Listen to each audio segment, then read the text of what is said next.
It hasn't really been that long since we looked at the Infiniti Q50, and the reason that we're doing it again is because we have entirely new engines under the hood. This is the first time Infiniti has offered 4 different engines in any of their models in the United States. Under the hood, we have an all-new 2-liter turbocharged 4-cylinder engine, 2 brand new 3-liter turbocharged V6 engines, and then we retained the hybrid model that we saw in the 2015 calendar year. 2016 isn't really a refresh of the Q50, so the exterior and the interior are identical to the 2015 model year. We still have these Angry Birds themed headlamps. Ours, of course, have LEDs right here. And then we have this large and distinctive Infiniti grille. The Infiniti continues to be one of the longer entries in this segment, and that really gives you more rear seat legroom than you'll find in something like a Cadillac ATS. However, the trunk is a little bit on the small side for this segment. So if the outside hasn't changed and the inside hasn't changed, why are we here talking about the Q50? The reason is all here under the hood, because we have 3 completely new engines. The first engine is a 2-liter 4-cylinder turbocharged engine. It produces 208 horsepower and 258 pound-feet of torque. Next up, we have 2 brand new twin-turbo V6 engines. The first one produces 300 horsepower and the second one produces 400 horsepower. Torque figures come in at 295 horsepower for that lower end engine and 350 for the top end model. Most impressively, however, the torque curve runs from about 1,650 RPM to 5,200 RPM.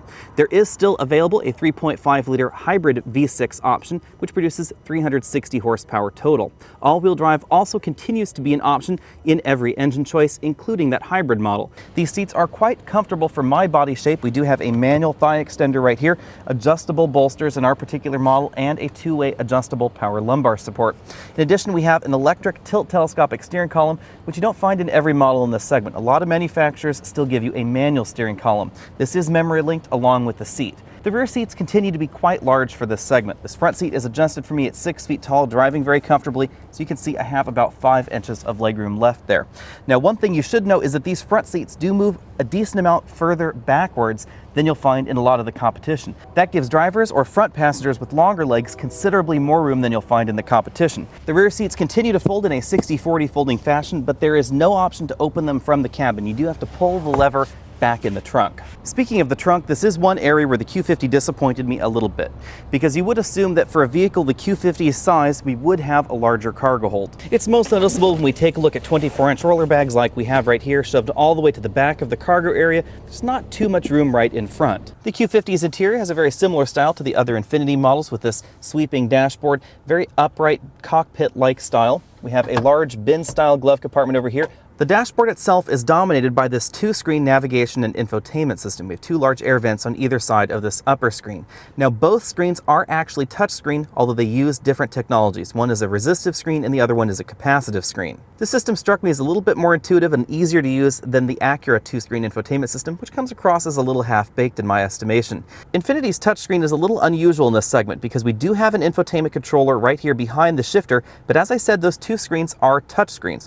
So you have a map button, back button, camera button right over here, scroll knob, clicks around, clicks down to enter as well. The big difference with this system is that you actually have 3 different input methods. You can use this controller right here to control that system, you can touch it on the touch screen, or there's actually a set of buttons on the steering wheel that allows you to do many of the system functions from there as well. Over on the driver's side, we have essentially the same instrument cluster that we had last year. It's housed in this double bump binnacle that kind of reminds me a little bit of Kermit the Frog with these 2 eyes right here. Attached to the steering column, not the steering wheel, are these leather and magnesium alloy paddle shifters. The leather wraps a little bit onto the front, as you can see right here, and it coats almost the entire back of the paddle. These are some of the nicest feeling shift paddles available in any car at any price. We have up on the right and then down on the left. The steering wheel itself is a round 3-spoke design with moderate sport grips up top and some sport bump outs on the lower portion of the steering wheel as well. The first and most important thing to remember about the Q50 out on the road is that even in this 400 horsepower trim, this is not trying to compete with the BMW M3 or a Cadillac ATS-V. The 400 horsepower Q50 lies somewhere between a 340i and a BMW M3. Likewise, on the Cadillac side, this sits somewhere between the 3.6 liter naturally aspirated engine and their twin-turbo ATS-V. The way that that positioning manifests itself in this car is noticeable when you take a look at the tires. We do have relatively grippy tires, but these are not top-end summer tires. So you will find even grippier tires in that next level up of performance vehicle. The tire size selection is very noticeable when it comes to acceleration. We ran from 0 to 60 very predictably, just under 5 seconds in this vehicle, between 4.8 and 4.9 in most of the tests. However, if you put this in drive and then you put the drive mode selector in Sport Plus, where the nannies are letting you have a little bit more fun, we get too much wheel spin in the back, and that actually increases your 0 to 60 time. You should expect 0 to 60 times in the all-wheel drive version of the Q50 to actually be faster than the rear-wheel drive version because we get more traction. In this vehicle, when the engine hits right around 3,000 RPM or so, there's just so much power and so much torque going on that it overwhelms the rear wheels. Now, the electronic stability control program does an excellent job of keeping that all under control, but in the Sport Plus mode, it allows you to have a little bit more fun. It allows you to kick out the rear end of the vehicle more, allows more wheel spin in the back. On the downside, that does mean it is going to get from 0 to 60 a little bit slower. The Infiniti Q50 has always been a well-balanced sedan when it comes to handling. This has a strong rear-wheel drive feel. It's very easy to get the rear end to kick out, especially with this much power on tap.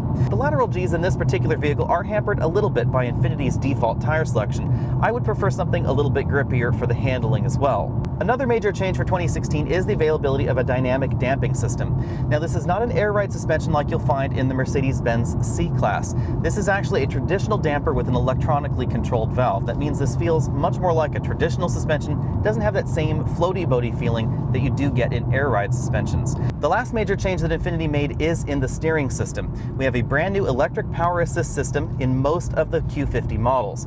Top-end trims do get a retuned version of their direct adaptive steer-by-wire system. The new electric power assist steering is not as engaging as the old hydraulic system that we saw in the Infiniti G sedan, but it's pretty comparable to every other steering rack out there. The direct adaptive steering system is quite interesting because it is the only steer-by-wire system available in North America. There are a few different reasons why Infiniti is using this steer-by-wire system. The first and biggest reason is that you can control the gear ratio, and that is the number of times you turn this steering wheel versus how far those wheels on the front of the car actually turn, more than you can in a traditional steering rack. Now, because there is no mechanical connection, Infiniti can actually decide how much feedback they want to send from the front tires back to the steering wheel.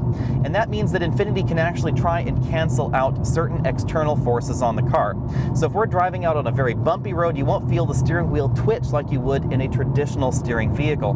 You'll notice in the videos that I'm overlaying on your screen right now that the steering wheel on one side is twitching far more than the steering wheel on the other. The system will also try and cancel out crosswinds and grooves in the pavement. The software tweaks that Infiniti made to the direct adaptive steering package definitely improved the feel in the 2016 model over the 2015 model.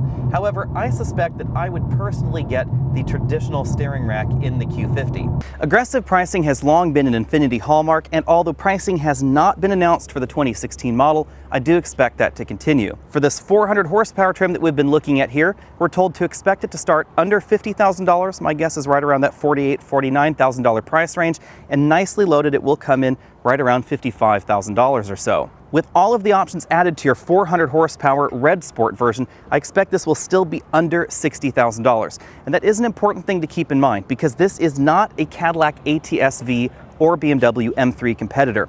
This is that next tier down that slots between a BMW 340i and an M3. However, the surprising thing is you will get fairly close in terms of overall performance for an awful lot less money in the Infiniti. Infiniti has had something of a reputation for being the Japanese BMW, and in a way that's actually truer for this Q50 now than it was in 2015, because we now have those 3 turbocharged engines under the hood like we have in BMW's models, and then we have a hybrid under the hood as well.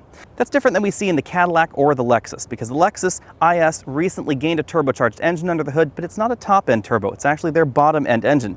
The top-end engine is still a 3.5-liter V6 engine that is significantly slower than either of the twin-turbo models of this, or even the hybrid version of the Q50. The Cadillac ATS-V is faster than the Q50, but it is going to be significantly more expensive.